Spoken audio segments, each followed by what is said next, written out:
Josh Harris, as it was announced this week that the Commanders in D.C. have a deal in place to move back to the nation's capital once and for all, coming home to RFK 2.0. Now, they just need some votes, and they need the D.C. City Council to help them do it.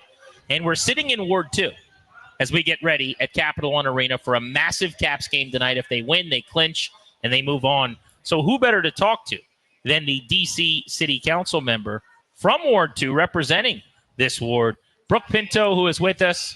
Thank you so much for the time and for coming and joining us in person. We really appreciate it. Absolutely. My pleasure to be here with you, and I'm so happy we're doing this in Capital One Arena. I can't wait to cheer on the Caps tonight in their playoffs. You said you're going to the game. They get a win. They move on for the first time since 2018 when they won the Cup. So you'll be rocking the red this evening. Do you get to a lot of games here? I do. And, it's really never been a better time to be a sports fan in the District of Columbia. So we're so proud of our teams and how they've been just really blowing out all of their records. I was here to celebrate Ovechkin's goal score record a few weeks ago, and it's really emblematic of how much pride there is for sports and for this type of success in our city. No, it's for sure. It's an exciting time. So let me ask you this about the stadium deal, okay? What are people getting wrong when they're sharing their misgivings or issues they may have or things that are coming up? And you guys are going to hash this out as you should as a council. What are people saying that you've heard that you go, you know what, that's not right? Sure. So let me zoom out for your listeners to understand how this process kind of works. So it's very common for the mayor, who's our executive in DC, to execute agreements, to have her deals team negotiate, be the principal negotiator with the team on what this type of deal will look like. That deal is now part of the mayor's fiscal year 2026 budget proposal, which will be sent to the council. And then we analyze it. We look at all the terms of the deal. We make sure it's a fair deal for the district, that our priorities are being accommodated. And then we pass it, hopefully, as part of the budget. This process did not start on Monday when Mayor Bowser made this amazing announcement with Josh Harris and Robert Goodell. I was so thrilled to be in the room, and you could really feel the energy. But this has been ongoing conversations for years and years, where we've had the opportunity to hear from the community about what they want to see with housing, retail, access to green space for our kids and families.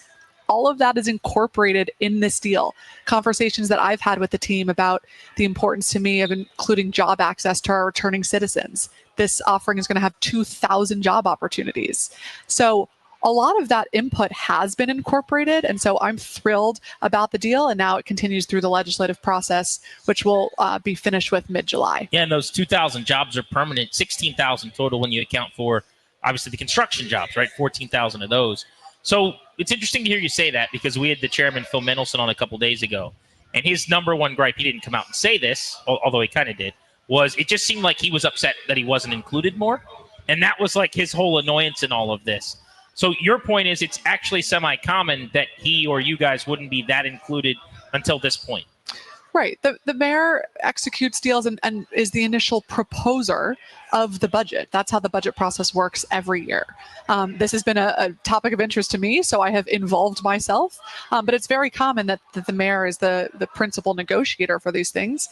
And then we take a look at the deeper details and make sure that every council member has an opportunity to review it thoroughly. I've reviewed the term sheet very thoroughly, and we'll be having hearings on it, hearing from the public, and hopefully get this deal accomplished. So, Councilmember, and again, Grant has mentioned this, we spoke to Phil Mendelson, we spoke to Charles Allen, both very gracious with their time and forthcoming with their views on it. And their objection centers around the upfront cost to the taxpayer and to the city. And then will we be making that return on investment? What would you say to those that are skeptical about that or critical, or AKA people maybe on the other side right now? This site of 180 acres of land has been sitting vacant for decades. This is the surest and fastest way to make productive use in an extremely exciting way, but also a successful way for our city to bring the Commanders home. We're thrilled thrilled to do so, but also to build 6,000 units of housing, a third of which will be affordable, to build hotels, retail. We're going to have a sports complex for our kids so people don't have to take their families and their kids to play an hour or two away, as I speak to families about all the time. So there's so many community benefits as part of this deal that is an extremely important investment for the city that residents have been calling for. This has been sitting vacant. I have not seen another offer on the table or another deal on the table that would be a better use of this land. And so I think it's time that we move forward with the single largest private investment in our city's history. What about those that are holding out for that golden goose, that mythical deal supposedly that is coming? I don't know where from or who from or et cetera. But I think one of your colleagues, Councilmember Nadeau, in her statement that she issued was saying we could do something better. I'd love to hear what, when, why, where, and how. But what would you say to those folks? I would say it's been 35 years and it hasn't come. This is the best deal that has ever come to us. This is a good deal for district residents, for visitors, not just sports fans, although it is fantastically exciting for that. But it accomplishes so many of our goals. Look, one or two council members have said that they don't support this deal. You know, I think the vast majority of us are really excited. We understand how important this is going to be for our city, how galvanizing it will be for our city's spirit to accept our residents and visitors from around the country and world to come to this site. There's no other stadium in the country where you can look out and see the water, see the national monument, and really be part of the history of RFK and the nation's capital.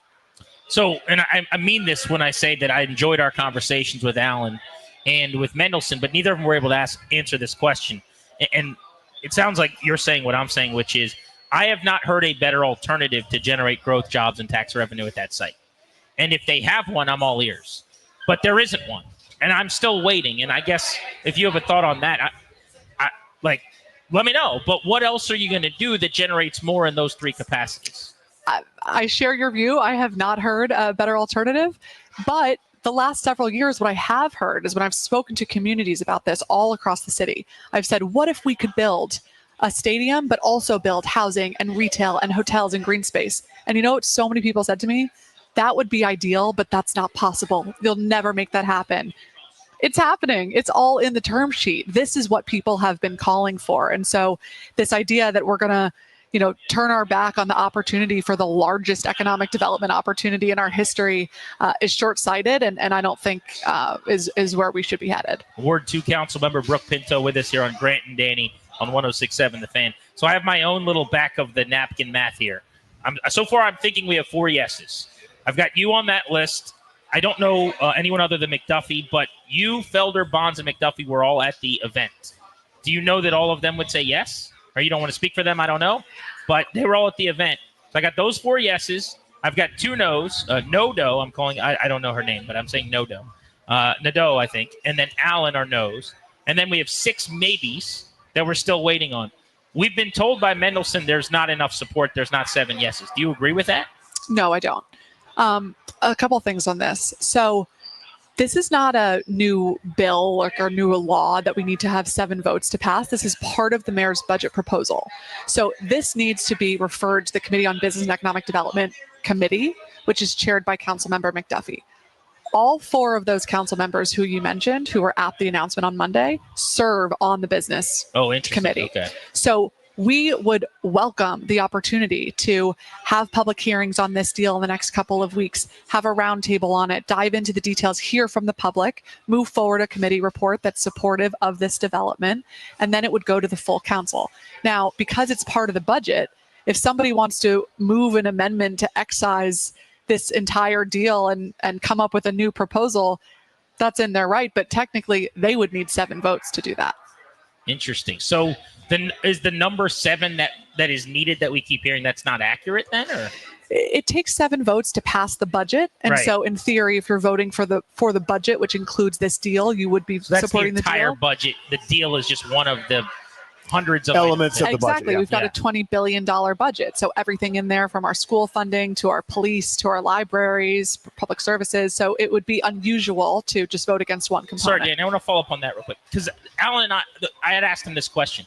He said it all kind of comes from the same pot. My understanding was there's like different areas of the budget where things come from, and this is like the building part of it. This isn't pencils for kids. Is it all kind of from the same funnel? And best I could tell, it's 7% of your overall budget that we're talking about in terms of the money you guys would spend on the stadium. So there are a number of different avenues where our money comes from. The easiest way to think about it is there's operating costs and there's capital costs. Operating are things like city services, and capital are like our buildings and our schools.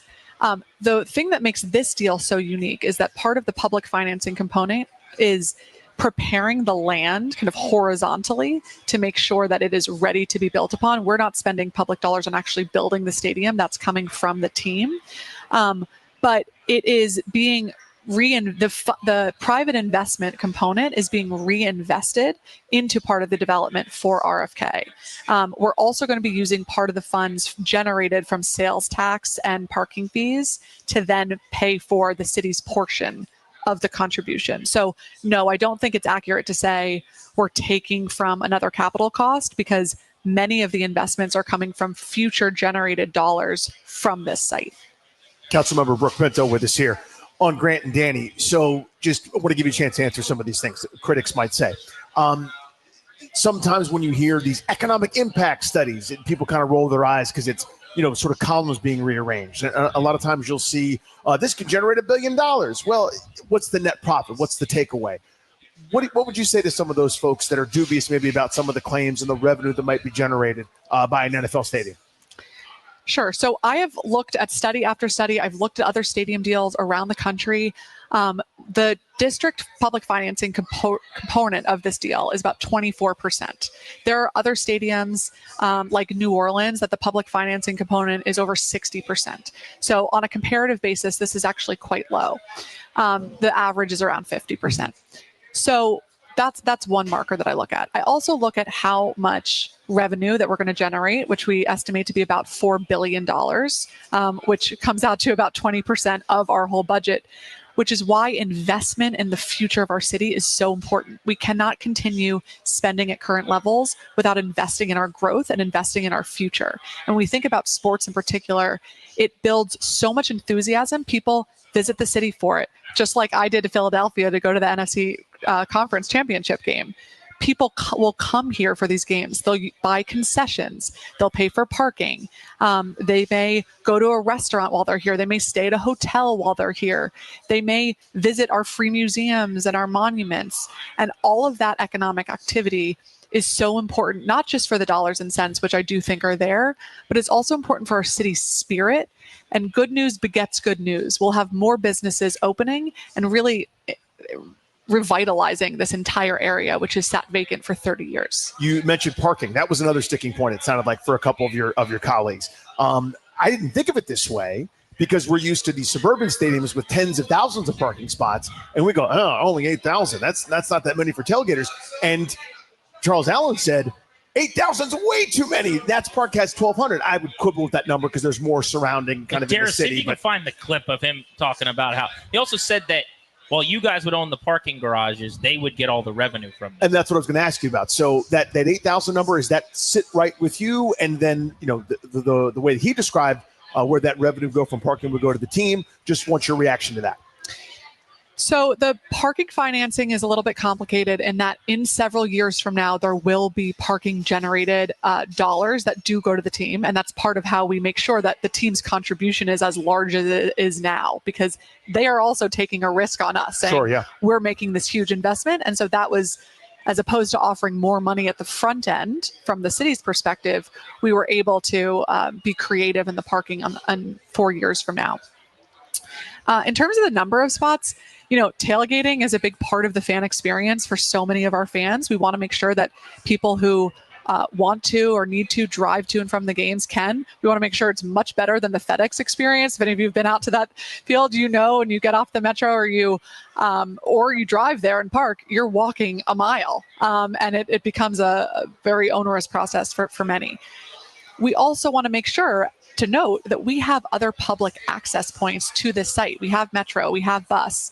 It's in the middle of a wonderful residential community where people will be walking. And so Parking is an important part of the mix. It has to be included. That's what we need in any football stadium. It's certainly something we'll take a look at to see if that's the exact right number for what they're estimating from their fan base, but it's got to be part of the deal.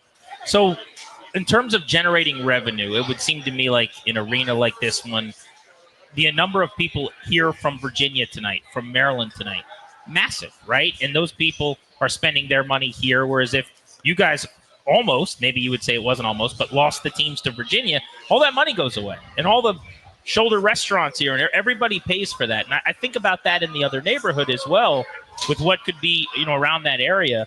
If you don't do the stadium, let's say it doesn't pass and it falls by the wayside. How do you get, to quote my buddy Barris Faluga in the Washington Post today, JP from Maryland and Granton, Virginia. Who was he talking about? Yeah, I don't know. But he said, respectfully to those guys, they don't pay it. So they their opinion doesn't matter. I'm not going to D.C. if I'm not going to the games anymore. I got good restaurants in Virginia. I work in D.C., and I do pay taxes there because we're at the Navy Yard. But what do they build that brings us there? And without the sports teams, I think the math changes a whole lot from people coming across the river. I think the biggest thing I could say to that is look at what's happened, or rather what has not happened in the last 30 years. If anyone can point to a developer who said, I want to build all of these things, let us do it. I haven't spoken to one. The stadium is catalytic. It is an important part of this investment to reactivate this space. And it's a big draw for the other businesses who are going to open on the other parcels of land, be it retail, 6,000 units of housing, new hotels. So all of those businesses will be able to thrive, generating even more tax dollars for the city. And I do agree, we did almost lose the team. And I take that lesson very seriously to make sure that never happens again. The city's spirit was totally deflated, even in thinking that we may lose the team. I was surprised, honestly, how quickly it shifted. And do you think that whether it was you guys or the mayor, like, who screwed up, or how did that happen in your opinion? And then you guys were able to get him back, so it doesn't matter now. But if you think it almost happened, like, how close was it? I think that we cannot take for granted our businesses in the city of any size, our small businesses that make up so much character of our community, and our large businesses that generate our sports teams and these great fan experiences. And so I will not be doing that again. And I think as a city, we have to really take ownership of our responsibility to make sure that we recognize how important our business success is to the entirety of our city. One more for me. I want to trying to give you a chance to swat away all the critics here. So just trying to think of things they might say.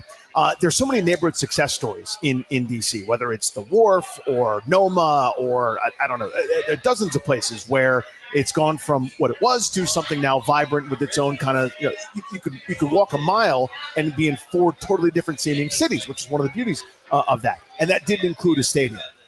Wouldn't that be possible if you just raised RFK and something else could go there? Just again, your chance to respond. Sure.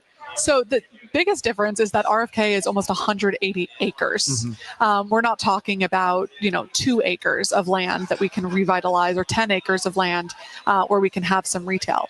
The other thing I'll say is, yes, there have been some fantastic positive development stories for other kind of mini markets throughout DC, but the finances from the developer perspective have not panned out in the way that they hoped they would, in part because we have to have diversity of uses. We cannot be overly reliant on one income stream, and that's what happens when we build only housing or only retail. So does that mean, so let's say I'm Danny the developer, I go, I'll build these condos and I'll build this, that, and the other, and I'm not getting a return on investment that I could potentially get this way. Is that what that means? That's right. And I think that this is the future of cities across the country, is people want a 15-minute experience. They want to be able to live close to where they work, and they can walk to entertainment, they can walk to hotel, to restaurant, to retail, they can walk to a green space to play with their kids. This is what we're building here on this site that Ward 7 deserves. Ward 7 deserves this kind of catalytic investment and focus. As my Ward 7 colleague has pointed out, Wendell Felder, who represents this area, who's very supportive of the stadium, he said, look, you got this investment in Ward 2 with the Capital One Arena revitalization. Why doesn't Ward 7 deserve this investment? And I think he's absolutely right. It's time for Ward 7 to have this win and to really make sure we're building up the community in all ways we can. What do we know about the folks in D.C. and whether they wanted it or not. I did see polling at one point that like 71% wanted this stadium. And I brought that up to the previous two council members, and they said, well, if we asked you if you wanted a Lamborghini, you'd say yes. Do you want to pay for the Lamborghini or whatever? I don't know what the polling was exactly, but I would say it's a pretty popular idea. But specifically around there, I was talking to someone who's from there the other night, and I was like, well, what do you think? And they're like, I'd love it. There'd be so many places for me to go shop and eat and do things that I don't have right now. Yeah. But I'm just curious what your thoughts are in that regard. So, yes, I've seen the poll that I think said 51% of residents support this. What I know is that for the last several years, this came up in my first election in 2020. I was asked in a debate if I support the team coming back. This has been on the mind of district residents for so long. And here's what I hear. Will it have enough days of activation if there's only going to be 9 home games a year? Yes, part of the term sheet says over 200 days of activation. Okay, they say, we don't want to spend public taxpayer dollars on building a stadium. Don't worry, it's only the horizontal preparing of the land and the parks. The team is building the stadium. Okay, they say, what about housing? We're building 6,000 units of housing, including a third of which will be affordable. They say we wanted to have not touch the fields at RFK. That's included in the term sheet. They will be untouched. So almost every component that I've heard from the community of saying we would support it, but is included in this deal. And I'm not shy about saying, yes, of course, we're going to go through the legislative process. We're going to have public hearings. I want to engage with the public. I want to continue engaging with the mayor and the team ownership and leadership about ensuring all these community benefits are maintained. But I'm very confident to say this is a great deal for the city. This is what our city needs right now. And it's going to pay off, not just in our enthusiasm and our spirit, but in our investments that we see benefit district residents for decades to come. And you're pretty confident it gets done? I think we've got to get this done. I think this is the single best economic development deal opportunity on the table for our city, and we can't pass it up. Brooke Pinto, Ward 2 council member, joining us here on Grant and Danny. Well, unlike the last couple of days, I found someone on my team. So this was probably the easiest interview you'll do in a while, but we try to present both sides here and ask all the questions it needed to be. But let's get it done. Let's get a stadium in D.C. Let's do it. All right. Thank you so Paul. much. Thank you so much. Pinto, council member with us here on Grant and Danny. We're at Capital One Arena in Ward 2, which is the ward that she represents.